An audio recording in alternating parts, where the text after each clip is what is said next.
criança, ou a gente precisa acabar prestando um pouquinho atenção? Boa noite, doutora, tudo bem? Boa noite, Tatiana. Muito obrigada pelo convite. É um prazer estar aqui. Sim, vamos falar um pouquinho sobre ansiedade aqui, tá tudo bem. Vamos lá. Doutora, o que você tem percebido até, né, na tua prática clínica, enfim, no dia a dia aí, em relação às crianças, né? Nós vivemos um período de pandemia, agora as aulas voltaram e muitas escolas, acho que a grande maioria já voltou presencial, né? Então, as crianças que estavam em casa até o ano passado, agora, depois de quase 2 anos em casa, estão voltando às aulas. E também é comum, eu acho, que eles começarem a sentir, né? Nós estamos voltando, e o vírus, né? Não sei se a criança, como é que ela pensa nisso também, né? Ficou o tempo todo ouvindo falar daquilo. Como que os pais podem identificar se a criança tem ansiedade? A criança tem ansiedade para essa volta das aulas?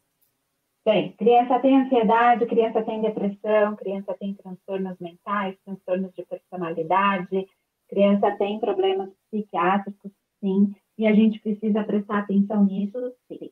Alguns estudos mostram, tem uma autora que eu gosto muito, a Dora Briggs, e ela disse que foi feito um estudo em Nova York com 175 mil pessoas, e das 175 mil pessoas, Tatiana, mais de 80% dessas pessoas apresentaram alguma queixa, algum sintoma de doenças mentais. Olha isso. Nossa. 175 mil pessoas estudadas, mais de 80%, 83,3% dessa amostra apresentou alguma questão mental, algum transtorno, alguma questão com ansiedade, alguma questão com a depressão. Eu gosto de trazer esses números, que às vezes pode assustar um pouco a gente, mas exatamente para a gente prestar atenção nesses comportamentos. O que a Dorothy Briggs vai dizer para a gente? Ela vai dizer assim, tem alguma coisa errada na sociedade que nós estamos precisando prestar atenção. Sim. Por que a maior parte das pessoas tem transtornos mentais? O que a gente está fazendo com a sociedade? E a Dorothy Briggs é psicóloga, é mãe, é uma estudiosa, é uma pesquisadora. Inclusive, eu estou fazendo aqui o clube do livro dela, esse livro aqui, ó, A Autoestima do Seu Filho. Depois eu falei, bem legal. E ela diz o seguinte, nós estamos fazendo alguma coisa muito errada nessa sociedade, porque se nós temos mais de 80% da população doente, onde é que essas crianças, onde é que essas pessoas estão ficando doentes? E aí vem um sinal de alerta, Tatiana. Qual é o primeiro lugar em que a gente experimenta as interações sociais? O primeiro lugar de experimentar as interações sociais é na família. O Freud já dizia que a família é uma grande máquina de neuroses, né? Porque as nossas primeiras neuroses são aprendidas ali no lar, no seio desse lar. Quais as críticas, quais as avaliações que nós temos que fazer? O que é a ansiedade? Esse é um ponto importante. Primeiro, a ansiedade, ela é uma disfunção química do cérebro, é uma compensação no cérebro, assim, para ficar fácil para a gente entender, somada a fatores ambientais. Então, eu tenho uma predisposição a ser uma pessoa mais ansiosa, somada a fatores ambientais. E aí a gente precisa ajustar e prestar bastante atenção nisso, porque existem pessoas que apresentam transtornos de ansiedade e que esse desajuste químico do organismo da pessoa, ele precisa de acompanhamento geralmente psiquiátrico, acompanhamento medicamentoso, precisa do acompanhamento psicoterápico, e aí a gente precisa olhar para isso com mais atenção, com mais cuidado, com um atendimento especializado. Mas, em algum momento da nossa vida, Tati, a gente vai sentir ansiedade. Nós vamos experimentar uma ansiedadezinha.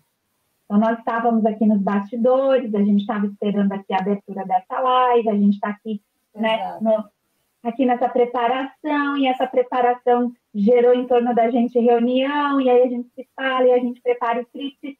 Há uma ansiedadezinha, mas é uma ansiedadezinha, um friozinho na barriga, um friozinho bom, é o que a gente chama de ansiedade do bem. Porque o que vai determinar a ansiedade é exatamente essa carga do friozinho na barriga. Esse friozinho, ele é gostoso, essa adrenalina, ela te impulsiona a trabalhar. Mas quando ela me paralisa, quando ela me assusta demais, quando ela me impede de fazer coisas, ou quando essa ansiedade começa a aparecer fisicamente, como eu escutei ontem, né? meu coração fica quente, fica acelerado, eu sinto as minhas mãos geladas. Então, a gente pode ter alguns sinais, né? Assim, eu transpiro. Um dos sinais mais aparentes da questão da ansiedade, Tati, é a respiração, é a falta de ar. Várias pesquisas comprovam cientificamente que nós desaprendemos a respirar. Isso acontece também nas crianças? Acontece. E aí é que está a questão. Agora eu te disse o seguinte: se nós temos mais de 80% da população doente, a gente precisa rever como é que nós estamos educando as crianças. Então, esse é um ponto importante, porque quando a gente fala de volta às aulas, a criança pode ter uma predisposição à ansiedade, mas a gente não pode esquecer que a ansiedade dos pais contamina o comportamento da criança. Isso vai afetar a criança. E a partir de que idade a gente está falando aqui dessas crianças, assim, doutora? Porque é importante a gente pensar, por exemplo, da primeira infância, né? Então, a gente tem as crianças de 0 até 5, 6 anos. E aí a gente tem aquela idade, a partir dos 6 anos do ensino fundamental, que a criança vai para o primeiro ano. Então, essa idade, eu percebo que geralmente, eu vou falar isso a gente agora como mãe, porque eu já passei por isso, é uma ansiedade dos pais mesmo, né? Olha, meu filho vai para o primeiro ano da escola, então, filho, agora você já cresceu, que legal. E, de repente, a criança ainda está... Até porque nós tivemos uma mudança aí na educação, né? Então, esse primeiro ano, depois que eu fui entender que ele era pré-escola, né? Na nossa época. Então, as crianças já entram um pouquinho antes, né? Então, essa questão da maturidade também, porque eles estão ali com 6 anos, que hoje a gente vê, assim, poxa vida, né? Ainda são tão pequenos, e a gente já está cobrando ali, nossa, agora você vai ter prova, agora você foi para a escola. Então, como será que é isso para a criança? Né? Como é que ela demonstra, de repente, para o pai, para a mãe, que ela está ansiosa com aquilo, né? E que já é um stop ali para os pais até dar uma seguradinha, vamos dizer assim.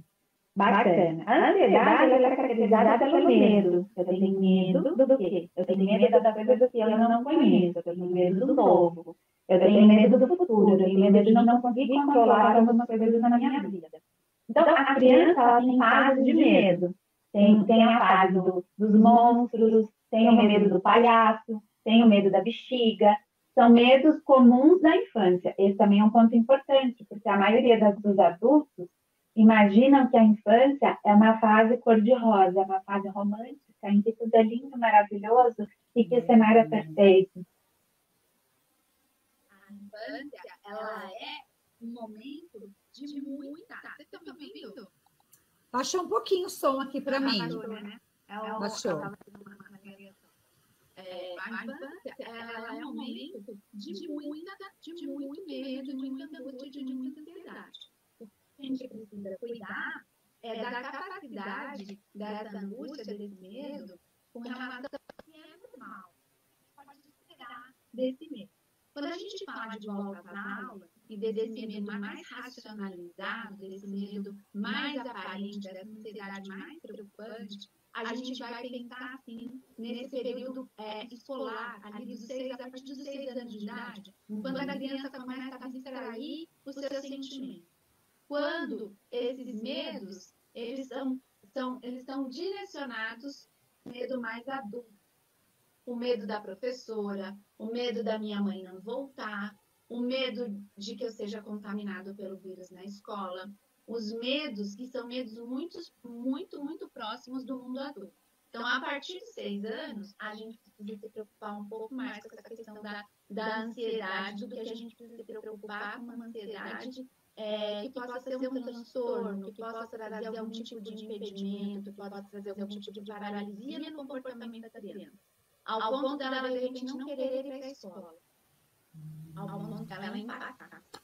Ao ponto dela, de repente, começar a transmitir, a apresentar sintomas físicos. Vômito, excesso de choro, febre, dor de barriga. Acho que dor de barriga é o clássico, né? Dor de barriga. A criança inventa que está com dor de barriga para não ir para a escola e, às vezes, ela sente a dor de barriga realmente. Porque ela sabe que se ela sentir algum tipo de dor, ela não vai para a escola. Ela tem uma espécie de bonificação. Não precisa fazer você aparecer aqui no telefone. E é importante, né, os pais prestarem atenção também, doutora, nesses sinais, nesse comportamento, porque às vezes, o que o pai, né, a mãe está ali no dia a dia de trabalho e tal, e aí a criança, tô com dor de barriga, hoje eu não vou. E aí, muitas das vezes, a criança está sentindo, mas muitas das vezes ela não está sentindo, ela só está com aquela ansiedade, e aí realmente ela fica, eu tô com dor de barriga que eu não quero, eu tô com medo, né, o medo dela. E aí o pai interpreta aquilo como algo assim, mentiroso. Você não quer ir para a escola, você não quer fazer nada. A gente acaba, né, brigando com aquela criança e deixando de entender o que está acontecendo ali por detrás, de repente, daquele quadro que ela está apresentando, né? Então, quando é importante esse pai, essa mãe, começar a tentar compreender, né? Se isso, por exemplo, se é uma repetição, então se a mãe percebe, de repente, sei lá, toda semana acontece isso, ou a cada 2 dias está acontecendo isso, aí já é um momento, então, que, de repente, essa pessoa pode buscar ajuda, né? Esse pai precisa buscar ajuda para esse filho, né? Sim, fantástico. É importante que a família, Tati, tenha a liberdade de conversar com a escola. É uma parceria, é um trabalho em conjunto com a escola. Isso é muito importante. Por quê? Os pais, geralmente, eles não têm essa informação que nós estamos compartilhando aqui, que isso é muito importante para as pessoas. As pessoas terem essa consciência de que um vômito na entrada da escola não é normal. De que uma febre um dia antes de entrar na escola também não é normal.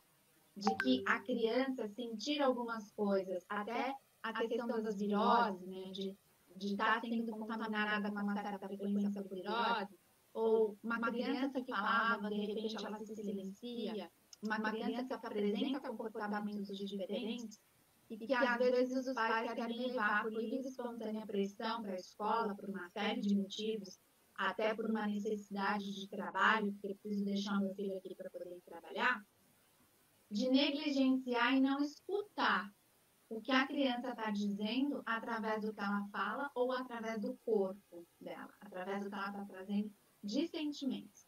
Porque a gente tem que pensar, e isso não está resumido só às escolas menores ou às escolas maiores, mas a gente tem a questão aí do bullying, nós temos a questão das violências que a criança, de repente, possa estar sofrendo dentro da escola, que às vezes os adultos não têm essa consciência, às vezes a escola não está atenta a esse tipo de consciência. Ou simplesmente com a criança que não se sente confortável com alguma coisa que tenha ali naquela sala de aula ou ali naquela escola, e a gente precisa, sim, falar de alguns pontos, às vezes é uma questão até de identificação com o próprio professor ou com a própria professora, dependendo da idade da criança. Então, os pais precisam estar atentos a essa mudança de comportamento. Quais são os comportamentos que você percebe que são comportamentos normais ou comportamentos que vão te sinalizar de que a criança, de repente, esteja passando por algum desconforto. Então, transpiração, falta de ar, excesso de medo. Olha para o teu filho. Que a aparência de uma pessoa, quando ela está ansiosa, a aparência muda. O olho fica mais arregalado, a temperatura do corpo muda, ou para mais calor, ou para mais frio. A mãozinha da criança fica gelada, o passinho da criança, de repente, possa mudar o ritmo. Então, conheça o teu filho. Olhe para essa criança e se pergunte o que é normal. Não sei o que fazer? Rede de apoio. Vai falar com o pai, vai falar com a escola, vai conversar com a coordenação, vai falar com as professoras e procurar, de repente, um profissional especializado para que tenha um diagnóstico do que está acontecendo com essa criança. Mas é fundamental, isso também as pesquisas apontam e fortalecem, né? Principalmente nessa questão de volta às aulas, Tati. Às vezes, a ansiedade é muito maior da parte do adulto. Sim. Na maioria das vezes, né? Porque às vezes eu percebi que durante a pandemia também nós tivemos, por exemplo, um aumento, né, das pessoas que mudaram de cidades, enfim, às vezes saíram dos grandes centros para o interior. E com essas mudanças todas, as crianças também acabam sofrendo e também aí precisam mudar de escola, né? Mudar de escola também cria uma ansiedade, né?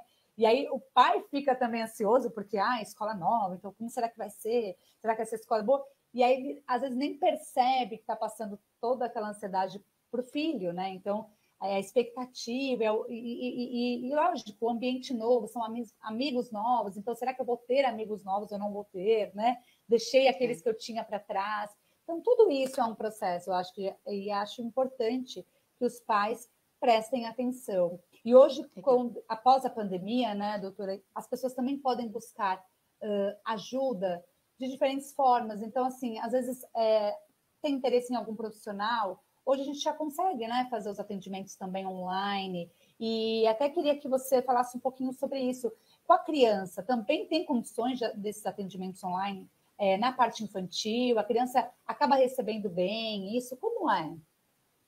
Sim, há os atendimentos online. Durante a pandemia ocorreram vários atendimentos online, porque as crianças estavam habituadas a uma rotina e algumas crianças começaram até a apresentar comportamentos de ansiedade e de tristeza também, porque estavam ali confinadas na casa. Os pais também não sabiam o que fazer com essas crianças. Então, sim, é possível fazer o atendimento online. Existem uma série de estratégias interativas, os jogos eletrônicos podem ajudar bastante aí, porque o psicólogo pode jogar com a criança e nessa conversa eles podem falar sobre questões do dia a dia, isso é bem interessante. Não é o mais recomendado, tá, Tatiana? Principalmente para as crianças menores. Então, essa é uma situação, uma condição que pode funcionar de acordo com as necessidades, que atende sim a criança de uma maneira ali paliativa, de uma maneira emergencial, isso pode ser resolvido sim, mas não é o mais recomendado por conta dessa estrutura, desse espaço físico que a criança necessita para circular, para experimentar diferentes objetos, e o atendimento online acaba trazendo para a gente alguma limitação, né? Mas é possível sim. Com os adolescentes funciona super bem, 100%, porque os adolescentes já têm um comportamento mais adulto, e com os adultos, então, eu só vejo vantagem. Você não precisa usar o transporte, você não precisa se locomover, você ganha um tempo absurdo.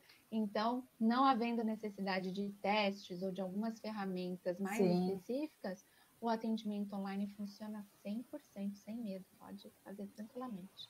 E, doutora Sônia, qual a dica, né? Assim, agora até eu, como mãe, tô aqui curiosa para saber que erros, né, mais comuns que você percebe no dia a dia que os pais cometem, que de repente a gente pode estar errando e a gente nem percebe que a nossa atitude está sendo errada. Então a gente podia começar a prestar atenção no que a gente está fazendo no dia a dia. Então, fantástico, Tati. A primeira coisa que a gente tem que prestar atenção é se eu estou sendo muito ansiosa.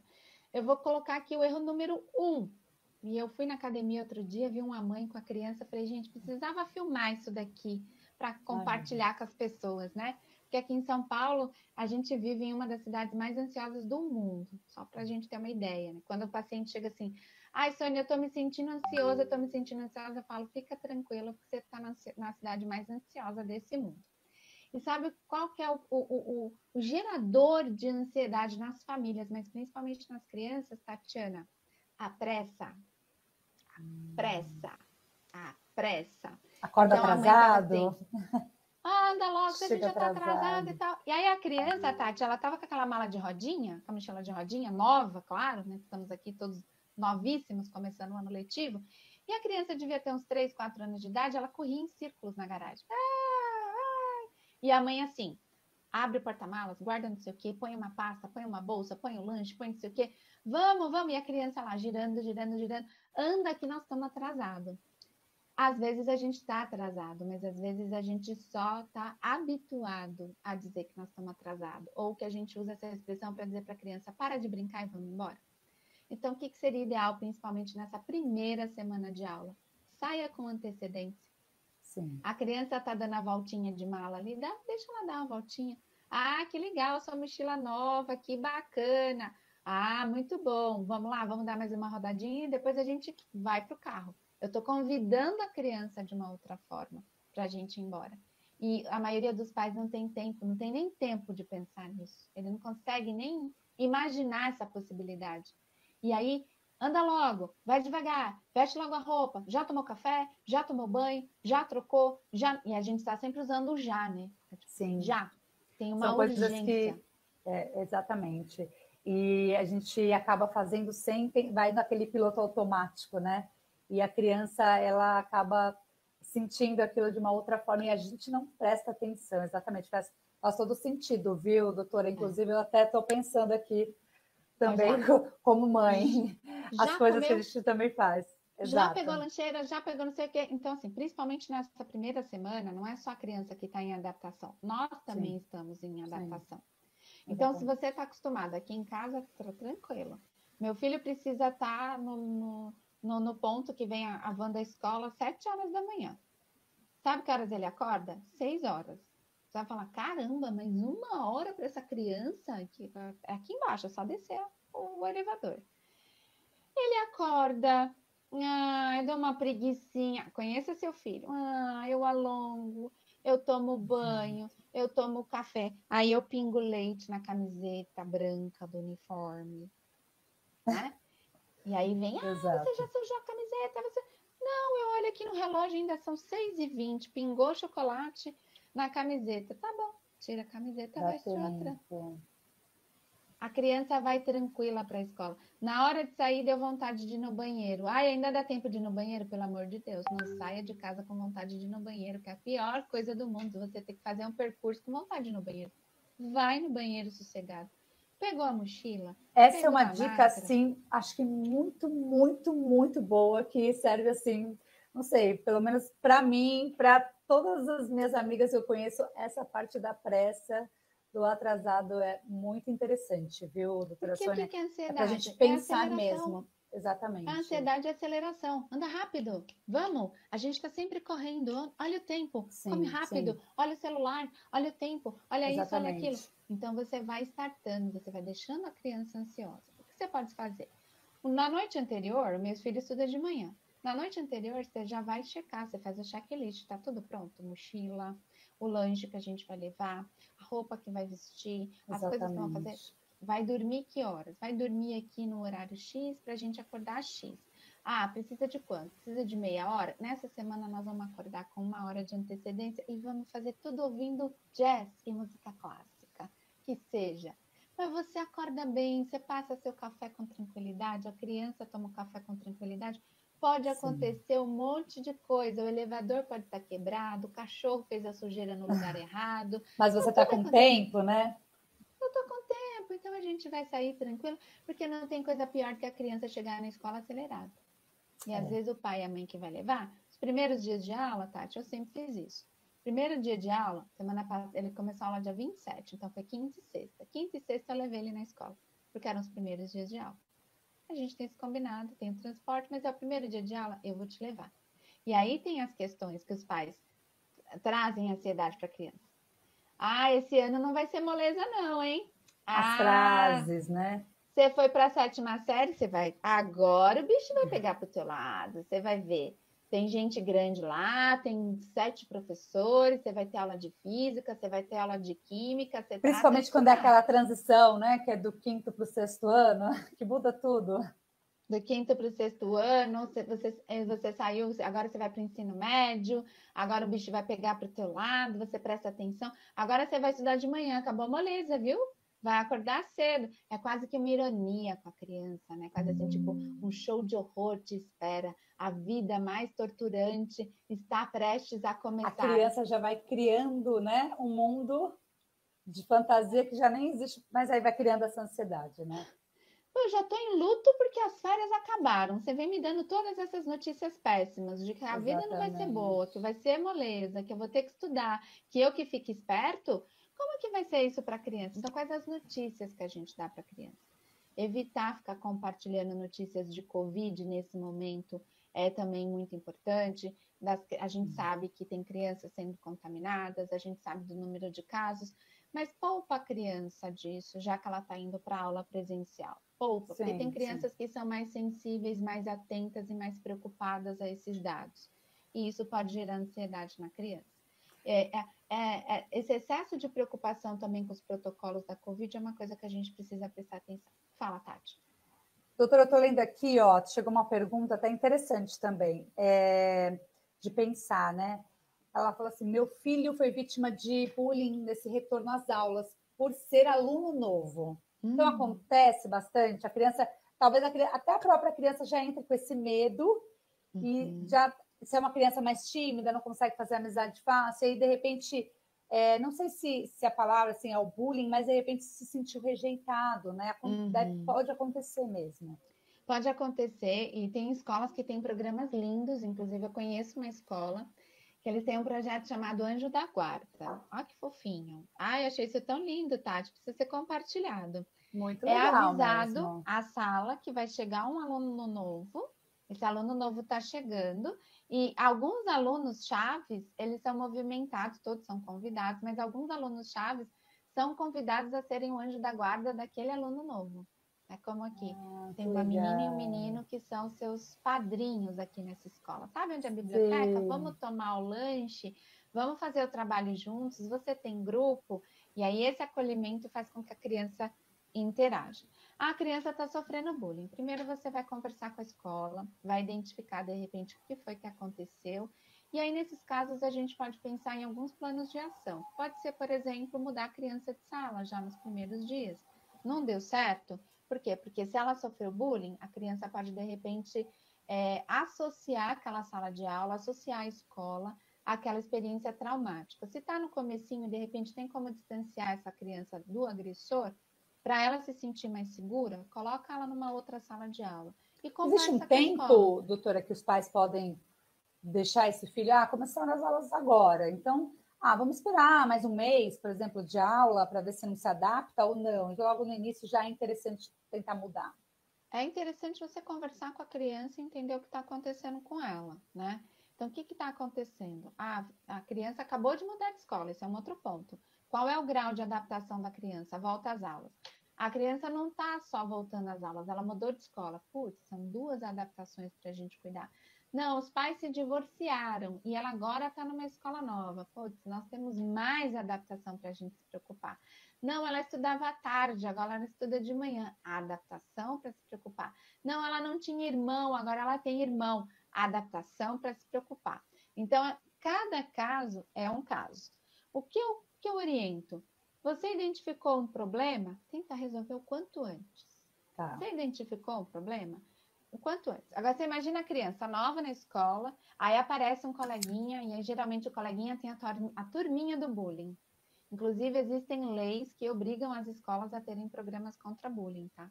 As escolas são obrigadas a ter um programa de defesa, de precaução, de prevenção, de cuidado com essa questão do bullying.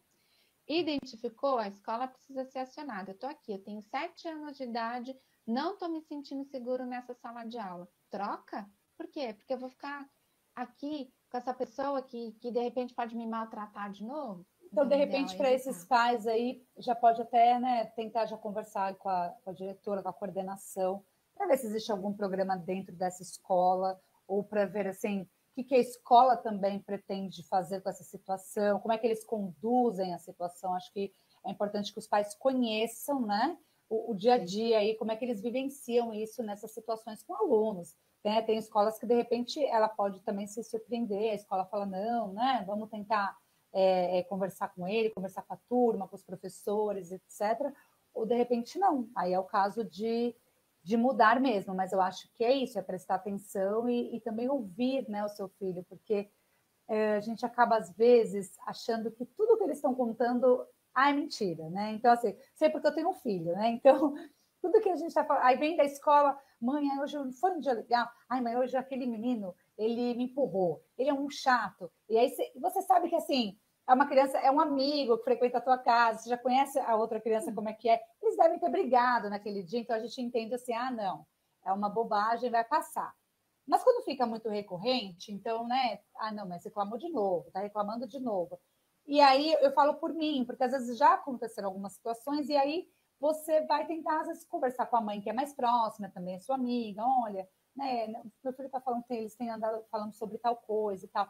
E aí, quando não, a gente precisa realmente ir até a escola. Mas eu acho que é dar a atenção mesmo para o que eles falam, né? Porque nem tudo eles estão fantasiando e estão mentindo, estão falando porque... Não, acho que, de repente, tudo que a criança está contando daquele jeito deles de contar, tem ali um fundo de verdade, né? Isso eu aprendi a prestar atenção nas pequenas coisas que meu filho trazia da escola, ou mesmo de comentários de algum professor, assim, de repente, ai, mãe, a professora falou tal coisa na sala, e ele ficou pensando sobre aquilo.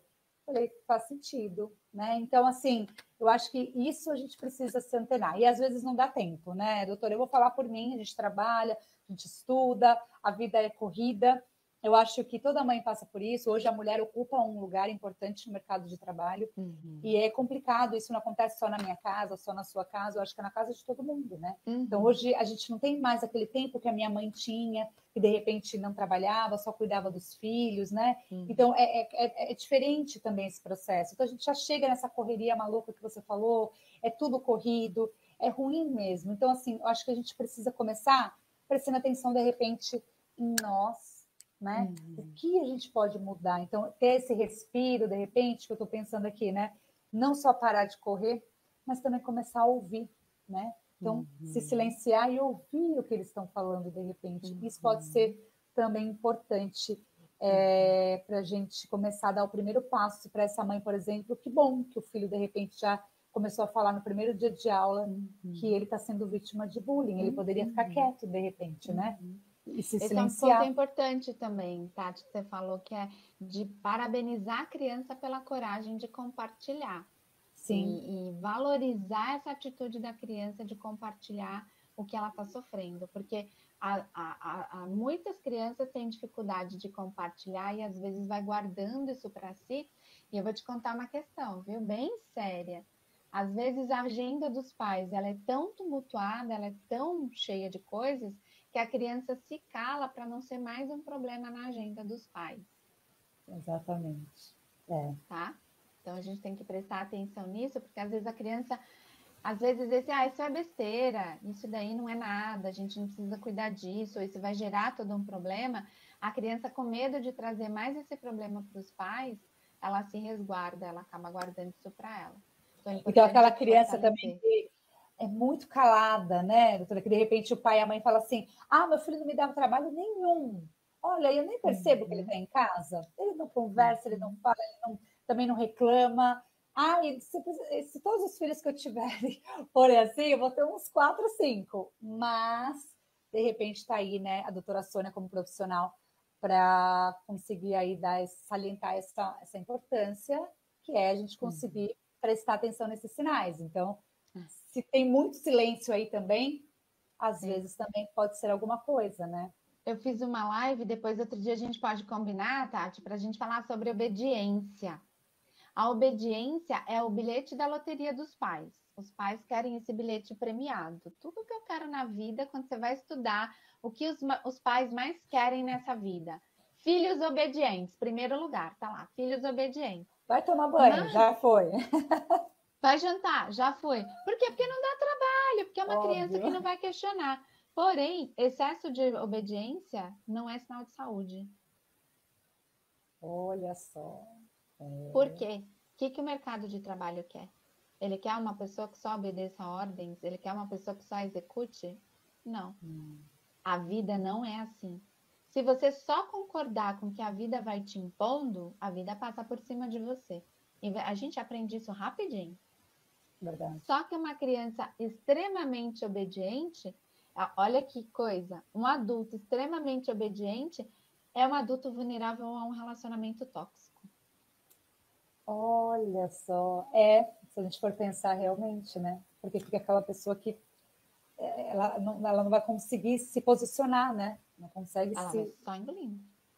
Ela vai só engolindo, ela vai só aceitando, ela não consegue se impor nos relacionamentos. E eu me torno uma pessoa que se envolve em relacionamentos tóxicos. Não, eu permito que os relacionamentos tóxicos estejam presentes na minha vida, porque se você já tiver uma personalidade de posicionamento, você não vai permitir isso. Então, a obediência tem uma série de coisas super bacanas para a gente discutir aí futuramente. Então, quanto é difícil, né, doutora, a gente pensar nessa educação dos filhos, e aí a gente colocando também o nosso papel, né, de pai e mãe, que é super importante, porque se nós não estivermos dispostos a melhorar, né, a dar o primeiro passo, não adianta a escola falar, olha, seu filho talvez, sei lá, precisa de terapia. Aí você fala, já botei ele na terapia, né? Não acontece nada, não melhora e tal. Mas você precisa ser participativo também, estar disposto, né? Então, assim, vai mexer com aquilo da agenda que você falou, vai mexer com a tua agenda também, porque o teu filho na terapia significa que você também precisa estar ali, caminhando lado a lado, e também estar disposto a mexer com coisas suas, né? Porque aí a mudança ela vai acontecer a partir do momento em que esse pai e essa mãe mudam, né? Então, faz todo sentido a gente começar, então, a entender isso. E aí, doutora, eu queria até te perguntar, por exemplo, esse pai, essa mãe. Eu sei que você tem alguns cursos, né, doutora, que também estão disponíveis. Eu queria que você falasse um pouquinho para a gente sobre esses cursos. E aí, de repente, esse pai, essa mãe que, de repente, pode se interessar e querer aprender um pouco mais, porque também é difícil a gente olhar para a gente. Eu acho que a mãe já é um papel, assim, tão da culpa, né? A gente também já se coloca tão dentro desse lugar e que, de repente, assumir mais isso, eu também preciso, de repente, de terapia, ser ouvida, e aí você estar disposto a mexer nas suas feridas e entender que alguma das suas posturas estão ali mostrando, sendo evidenciadas no seu filho, também dói, né? Então, assim, como é que a gente pode começar nesse caminho? E, de repente, eu acho que cursos são interessantes, né? Para que a gente possa procurar, a gente tem a participação de outras pessoas que estão na mesma situação, que procuram as mesmas coisas, né? E aí você vivencia experiências. Então, fala um pouquinho para a gente sobre isso, doutora. Legal. Então, olha só que bacana, né? A gente ainda vive na sociedade da urgência, da emergência. E é claro que a gente está num país subdesenvolvido, o Brasil está aí, está em desenvolvimento. É o seguinte, a gente precisa se preparar para ser mãe e pai antes de ter um filho. Interessante. Porque a gente tem matemática, a gente tem português, a gente tem física, a gente tem química, mas agora as escolas começam a trabalhar com essa questão da educação emocional, da educação socioemocional. Por quê? É muito importante. Nossa, Tati, quando a gente vai fazer uma análise... Nisso, né? A gente vê tanta coisa que aprende na escola que você não vai usar mais. Você não vai usar nunca mais. Né? Na escola do meu filho é uma gracinha, eles têm lá uma matéria chamada Projeto de Vida. Eu acho maravilhoso. Outro dia ele estava pesquisando pensamento disruptivo. Eu falei, o que você está pesquisando, meu filho? Pensamento disruptivo. E pedi para ele me explicar e ele me explicou. Eu falei, show, essa geração aqui está muito mais preparada para lidar com esse arcabouço de possibilidades. Mas e eu, como mãe, como que eu estou preparada para isso, né? Então, a Dorothy Briggs já tem um projeto chamado Escola de Mães e Pais. A gente tem essa Escola de Mães e Pais aqui na Health Leaders também. A Dorothy Briggs é uma das nossas autoras estudadas na Escola de Mães e Pais. E ela traz o depoimento dos pais que participaram desses cursos com ela. E um deles diz, eu já devia ter feito esse curso antes, né? Olha que interessante, a gente falou de ansiedade aqui nessa live, né? E quando a gente vai conversar com os pais, Tati, desta geração, a maior parte dos pais tem medo de educar. A maior parte dos pais tem medo de não ser amado. A maior parte dos pais tem medo de estar fazendo a coisa errada. A gente está diante de uma geração que já conhece Freud, que já conhece Vygotsky, que já conhece Piaget. E nós somos a geração do trauma. Tudo é trauma. Sim. Se eu falo é trauma, se eu não falo é trauma, se eu dou é trauma, se eu ponho de castigo é trauma, e os pais estão de mãos atadas. Então, a gente precisa estudar para a gente aprender a educar os nossos filhos de uma maneira participativa, mas não de uma maneira punitiva, de uma maneira autoritária, de uma maneira agressiva, porque eu também vou te dar mais esse dado. Mais de 70% dos pais no mundo, não é no Brasil, é no mundo, ainda batem nos filhos. E sabe o que isso significa? Que não é que eles estão fazendo correto, que eles têm certeza de que eles estão fazendo correto. É que eles não sabem o que fazer. E foi isso que fizeram com eles. Então, eles repetem esses modelos.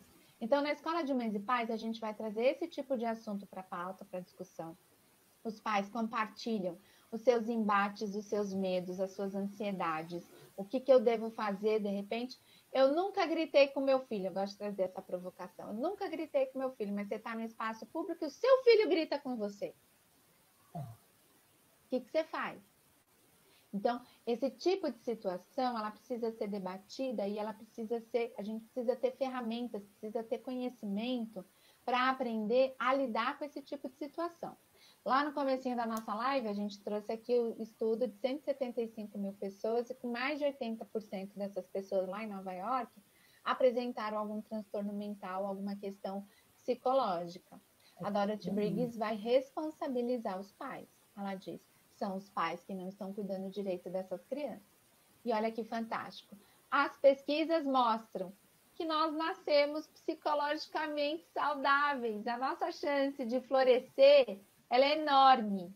E que aí as coisas que vão acontecendo na minha infância, na minha família, vão me transformando esse ambiente, vai judiando, vai machucando, vai deformando essas possibilidades de ser uma pessoa saudável. E aí tem vários estudos que vão dizer que se você for um adulto saudável, tantas outras coisas maravilhosas vão poder acontecer na tua vida, né? Só a última informação. Quando a gente vai estudar os casos de demissão profissional, Tati, mais de 80% desses casos acontecem por falta de inteligência emocional. Quer dizer, a pessoa não sabe, dentro daquele relacionamento de trabalho ali, de repente conduzir, né, determinadas situações, né? E aí acaba brigando, explodindo, e quem manda mais, quem manda menos, e a gente vê muito isso mesmo. Exato. Realmente, é porque isso a gente realmente não aprende nas escolas, né? Essa parte da inteligência emocional, de saber lidar com o outro, né? Hoje a palavra acho que muito usada, né, doutora, é a tal da empatia, que todo mundo fala, a gente precisa ser empático, a empatia. Mas será que, como que as pessoas também usam isso, né? Então, todo mundo se acha um pouco empático, eu estou me colocando no lugar do outro, mas talvez a gente também nunca vai conseguir se colocar no lugar do outro, né? É um pouco assim, amplo a gente falar sobre isso, né? Mas eu acho que a gente prestar atenção, de repente, nas pequenas coisas, não precisa necessariamente você, já estou me colocando no lugar do outro. Não, porque as pessoas também sentem de diferentes formas, né? Às vezes aquilo te impacta muito, não é tão impactante assim para mim, né? Mas, de repente, por situações que você já viveu na infância, enfim, por outros motivos, aquilo te impacta, né? De uma forma mais intensa. E aí precisa ser respeitado isso também, né? Então, eu acho que ter esse olhar, a partir do momento que nós, né, já somos adultos, ter esse olhar para a criança, para esse cuidado com o filho, porque a gente, é isso que você falou, hoje nós queremos estar muito sempre bem com o filho, e aí tudo é o dar, né, ter. Então, meu filho quer um celular, está aqui, meu filho quer, agora mudou a versão do celular, ele está pedindo um outro para jogar um game, não sei o quê, está lá. Agora ele quer a cadeira do gamer para jogar melhor, está aqui. Mas, gente, e a gente está prestando atenção, de repente, em outras coisas, né? Então, a gente consegue tirar 15, 10 minutos do nosso dia para bater um papinho ali com ele, para ouvir o que ele tem a dizer.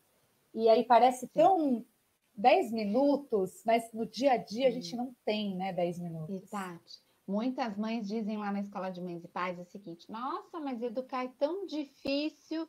Eu tenho que dizer, sim, é complexo, mas é o seu projeto mais importante de vida. É a felicidade do seu filho que está nas mãos. Quando as pessoas me perguntam, já perguntaram, o que seria aí a educação ideal, né? Qual que é a educação ideal? O que seria a educação ideal? É um sujeito consciente do seu papel como cidadão, participativo, e um sujeito potencialmente transformador, autônomo. Eu preciso ter consciência do meu papel na sociedade, da minha responsabilidade de ser um sujeito autônomo. Neste momento, Tati, o Cortella tem um artigo, e acho que tem vídeo também, fofo, ele chama de geração nem. Nem trabalha, nem estuda, já viu? Menina, que medo, né? E esse exemplo que você trouxe de dar o tablet, de dar o celular, de dar tudo, de não faltar nada, é o caminho alimentado pela geração nem nada me falta, por que eu vou me virar? Para que eu vou me movimentar se eu não tenho necessidade de nada? Então, os pais estão perdidos e a gente precisa, sim, debater assuntos sobre educação, sobre o exemplo que eu estou dando para o meu filho, para a ansiedade que eu estou gerando na criança com esse excesso de pressa, com a falta de cuidado que eu tenho de me comunicar com meu filho, da falta de tempo. Ah, mas eu não tenho tempo para isso. Minha filha, você tem reunião, você tem academia, você vai precisar arrumar um tempinho aí nessa sua agenda para cuidar dessa criança, porque ela depende de você. E a Dorothy Briggs tem um texto aqui, uma parte do texto fantástico, Tati, que ela diz o seguinte: não dá para devolver. Não dá para devolver. Por isso que tem hoje questões assim tão amplas, que às vezes eu vejo debates, né, em redes sociais das mães de pets, mães de filhos, mas eu falo assim, o cachorro ainda tem esse lado, ele também ele não vai falar para você e te devolver como a criança, às vezes vai te dar respostas, vai te questionar, né? Então, às vezes acaba sendo até diferente, né, doutora? Porque eu acho que essa relação do ser humano mesmo, as relações, a gente precisa crescer, né, a partir das relações. E elas exigem o nosso crescimento, né, o tempo todo. Então, acho que sai da nossa zona de conforto, né? Então, o filho, ele mexe com essa zona de conforto.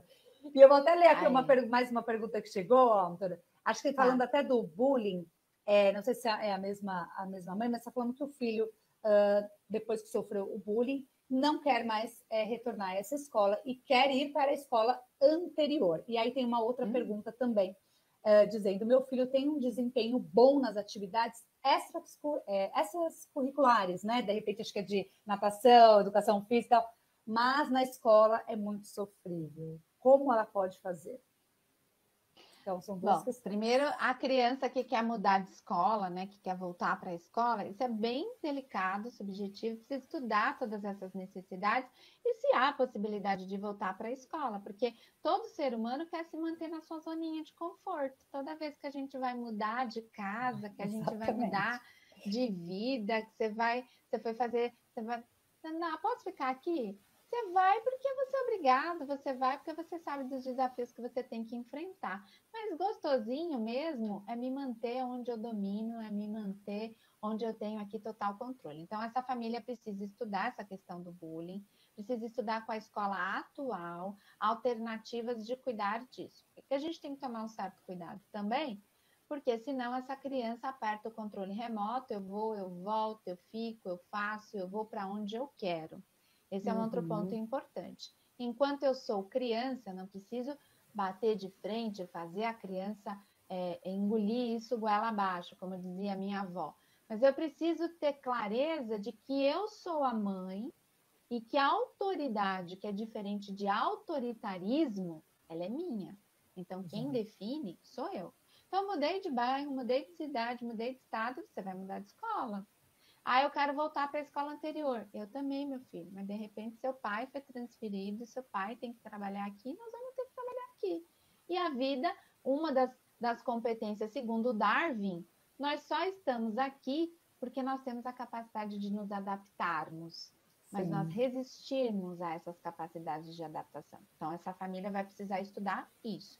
Inicialmente, junto com a escola atual, as possibilidades de administrar esse bullying onde essa criança está. Porque fazendo a vontade da criança, qual a comunicação? Quais as informações eu estou passando para ela? Então, essa família precisa cuidar disso, nesse primeiro momento. Bom, isso é bacana também, porque a geração atual não sabe lidar com tédio, não sabe lidar com coisa chata. Essa é uma palavra que eles falam muito, viu, doutora? Estou entediada. Eu ouço muito em casa, viu, gente? Eu tô com tédio. Mas o tédio faz parte da vida. O tédio faz parte da vida, né? O tédio, você vai para uma fila. Por mais que não tenha fila, eu fui no correio outro dia, tinha uma fila. É um tédio. Tem que estar na fila. A gente vai levar um livro, a gente vai levar o celular, a gente vai... Mas o que eu tenho que fazer? Eu tenho que esperar. Você vai no dentista, você fica lá, horrível. É um tédio. Mas e aí? Você tem que resolver isso como? E a gente, como pai e mãe, já fica assim, né? Ai, meu Deus, o que a gente pode fazer para esse tédio, coitado? Você já fica pensando nisso, né? Porque a gente se cobra, né, doutora? Como a gente se cobra nisso? Estou aqui vestindo todas as caraturas. Aí a ansiedade... Como mãe. Então, a ansiedade é da mãe, porque assim, eu não posso deixar a criança sem fazer nada. A gente precisa... tem Netflix? A todo lugar que a gente vai, meu filho quer saber se tem Netflix. Não tem. E eles começam a barganhar, né? Isso eu não quero. Não, isso... Tá, E o que eu vou fazer? Se vira, procura alguma coisa para você fazer, vai assistir outra coisa, não vai assistir nada, ou vai ler, ou vai olhar para o céu, ou vai fazer qualquer coisa. Ai, que tédio. E aí a gente se incomoda com a reclamação deles. Nós precisamos parar de nos incomodar com as reclamações, dessas reclamações. Não da reclamação da escola, mas desse tipo de reclamação de tédio, não. Isso a gente tem que tomar um certo cuidado com esse excesso, né? A gente se falou mais cedo, meu filho estava nadando, e aí ele vai da piscina, o que ele faz? Ele reclama. Aí eu vi o menino que estava do lado, o que o menino fez? O menino reclamou. Aí o professor riu e falou assim, é tudo igual. Eles são todos iguais. Todos eles têm comportamentos parecidos. E aí tem a ver com observei a cena, eu ri. E tem a ver com essa atividade, né, da criança gostar do extracurricular. É normal, eu acho, né, assim, doutora? Porque é o que é mais gostoso, é o que dá prazer. Ninguém vai gostar só de ficar ali naquele processo que você é cobrado, tem que estudar para a prova, tem lição, né? Isso é outra parte da escola, né? E assim, eu particularmente, eu cuido. Você está tirando a nota? É importante que a criança tenha uma nota boa. É importante você provocar a criança para nota boa. Mas, de repente, ele vai ser um atleta. De repente, as atividades extracurriculares são muito mais interessantes. Ele vai ser uma pessoa dessas áreas e está tirando as notas de acordo com isso. É chato, eu reclamo, eu isso, eu aquilo. Então, não liga tanto para essas ações. Eu acho que não pode, talvez... E as atividades extracurriculares são muito bem-vindas. Acho que o que não pode acontecer, doutora, não sei se foi isso que ela quis dizer de repente, ele acabar só fazendo isso e deixar a outra parte de não fazer, e aí vai ficando sofrido, porque aí ele não entrega lição, não entrega trabalho, não entrega nada, e aí acaba que a mãe falando, meu Deus, ele só gosta de fazer isso. E não, e acho que de repente daí conversar, de repente, seria a melhor saída, né? Para essa mãe com o filho. Aí a gente precisa cuidar da disciplina, tá? Acho que é assim, você quer jogar futebol, você pode jogar futebol, mas se você chegou em casa, você vai fazer o dever de casa. Você senta lá e vai fazer seu dever de casa. Ah, eu não quero fazer. Mas... Doutora, tem muito o que fazer, você precisa fazer. Então, precisa ter esses combinados para que cumprir. E referente a esses cursos, que eu achei interessante, que a gente compartilha, né, com outros pais, aí você não fica se sentindo também tão... o neurótico, não fica com vergonha de falar. Eu estou falando aqui, gente, como mãe, viu? Eu tenho um filho exatamente aí nessa idade aí, 8, 9 anos, né? E aí eu sei bem como é que funcionam as coisas. E aí eu achei interessante isso, né? Da gente entrar para aprender e aprender com os outros também. E de repente, aquelas culpas que você achava que você tinha, acaba não virando culpa, acaba virando algo que, poxa, era uma maneira que eu conduzi errada que eu posso mudar. Então, doutora, onde que essas mães, esses pais podem encontrar também seu curso? Ele está disponível em algum link? Precisa te chamar no direct, no Instagram? Onde que essas pessoas encontram? Pode chamar a gente no direct, no Instagram, mas é a plataforma da Health Leader. Lá tem o link de inscrição. Tem no meu Instagram também o link de inscrição. Mas e na plataforma da Health Leader tem o link de inscrição para o curso Escola de Mães e Pais. Então só clicar. E o nome é proposital, tá? É Escola de Mães e Pais. Só clicar. Escola de Mães e Pais, porque as mães estão sempre participando mais, as mães estão sempre mais preocupadas, e os pais, é claro, serão super bem-vindos, né, a esse curso. Desculpa, gente, meu cachorro está latindo. Muito interessante, doutora, porque daí a pessoa também já pensa assim, pensou em escola, volta às aulas, já estou pensando aqui na escola dos pais, né? Do que a gente precisa aprender para tentar, de repente, melhorar. E às vezes é como na alimentação, né? Então, assim, eu trabalho como nutricionista e às vezes eu falo muito isso em consultório. São pequenos ajustes, né? Não precisa de muitas coisas, às vezes, né? Eu não preciso sentar e de uma terapia, às vezes, de longo período. Tem gente que fala, eu já faço terapia há 10 anos, há 15 anos. E aí, às vezes, o outro olha e fala, meu Deus, olha o caminho que eu tenho que percorrer, né? Eu vou ter que percorrer esse caminho aí de 5, de 10 anos, não vou aguentar. Eu já desisti, porque eu já tenho uma agenda tão cheia que só de pensar eu não vou querer fazer. E aí, quando eu tenho a ideia, que eu tenho um curso para fazer, que pode ser algo mais rápido, e que eu tenho dicas, e que eu troco com as pessoas, eu acho que super facilita, né?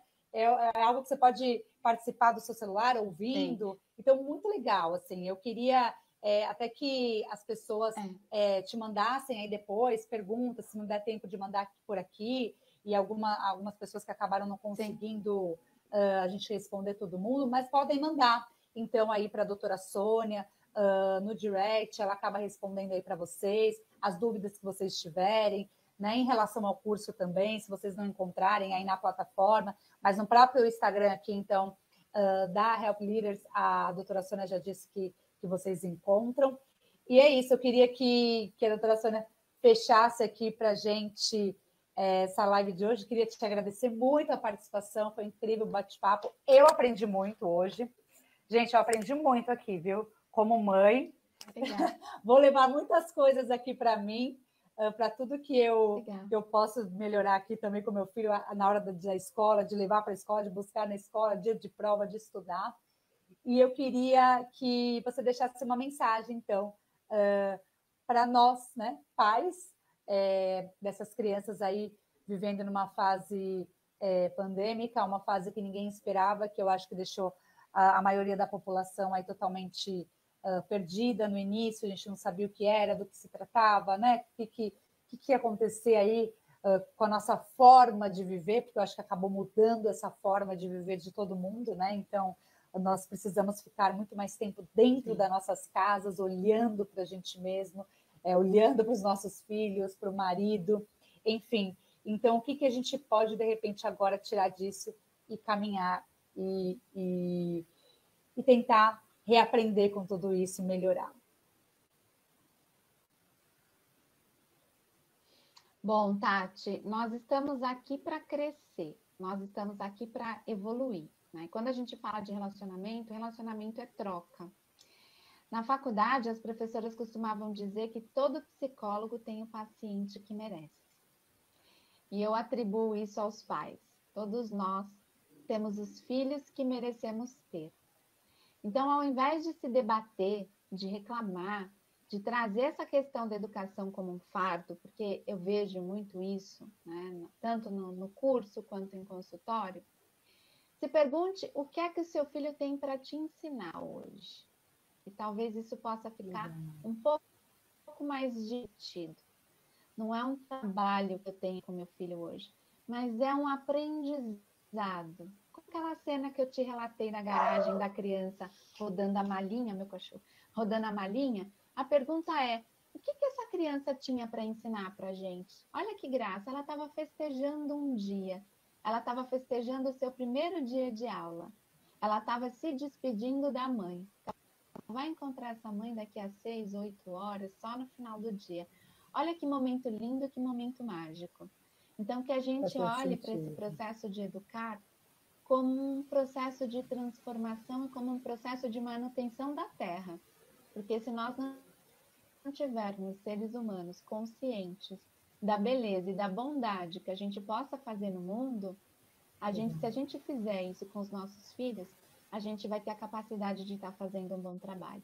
Então, educar é o trabalho mais lindo e mais importante que a gente possa ter nessa vida. É a transformação, né, doutora? É o que nós queremos para o amanhã, né? A gente fala tanto em viver no mundo melhor, em ter, assim, um lugar, né, que a gente possa ter um meio ambiente melhor. A gente pensa tanto nessas coisas hoje em dia e esses pequenos estão aí, eu acho que exatamente para isso, né? Para ser essas pessoas que vão estar aí fazendo esse planeta acontecer, né? Esse mundo aí girar. Então, é muito importante o nosso papel, de verdade. Eu acho que hoje fica uma grande lição, assim, para mim. Um aprendizado imenso. E eu achei maravilhoso o nosso bate-papo. Eu acho que todo mundo aqui que é pai, que é mãe, se viu em várias situações. E é isso, né, gente? A gente ter essa humildade da gente reconhecer também, né? Que a gente erra e que a gente está aqui aprendendo e que tudo bem, que é importante a gente aprender e tentar ser melhor, né? Então, até hoje, eu fazia isso por ignorar, né? Por ser ignorante sobre esse assunto. Mas a partir de amanhã que eu tenho esse conhecimento, o que eu vou fazer com isso, né? Então, de repente, é sobre isso que a gente precisa começar a pensar e a mudar. Obrigada, viu, doutora Sônia? Muito obrigada mesmo pela participação, pelo bate-papo. Espero que a gente marque mais. Vamos fazer algumas outras pautas sobre outros assuntos para a gente levar aí esse conteúdo, essa informação para as pessoas. Muito obrigada. Tatiana, foi um prazer, foi um bate-papo muito agradável. Estou aí para as próximas. que vocês tenham de fato aproveitado esse conteúdo tão rico compartilhado com vocês. Muito obrigada e boa noite. Com certeza. Boa noite. Obrigada, viu? Até, tchau, tchau. Tchau, gente.